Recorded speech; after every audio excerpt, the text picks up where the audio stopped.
ہر روز ہر چھوٹی سی چھوٹی چیز کے لیے شکر گزار بنو، چاہے وہ آپ کا گھر ہو، آپ کی صحت یا آپ کی دوستی۔ شکر گزار ہونے سے آپ کے دل کو سکون ملتا ہے اور منفی خیالات کم ہوتے ہیں۔ اپنے خیالات کو پرسکون کرنے کے لیے ہر روز کچھ وقت مراقبہ یا گہری سانس لینے میں گزاریں۔ یہ آپ کے دماغ کو مکمل سکون میں رکھتا ہے اور تناؤ کو ختم کرتا ہے۔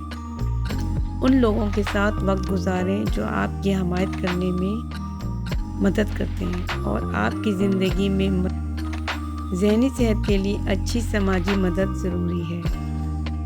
اپنے وقت نکالیں، ہر روز اپنے لیے کچھ وقت ضرور نکالیں جس میں آپ اپنے مشاغل کو آگے بڑھا سکیں، کچھ پڑھ سکیں یا صرف آرام کو کر سکیں۔ اپنی زندگی کو سادہ رکھنے کی کوشش کریں، یہ مت سوچیں کہ ہر چیز کامل ہونی چاہیے۔ اپنے اہداف کو واضح اور قابل انتظام رکھنا زندگی کو تناؤ سے پاک رکھتا ہے۔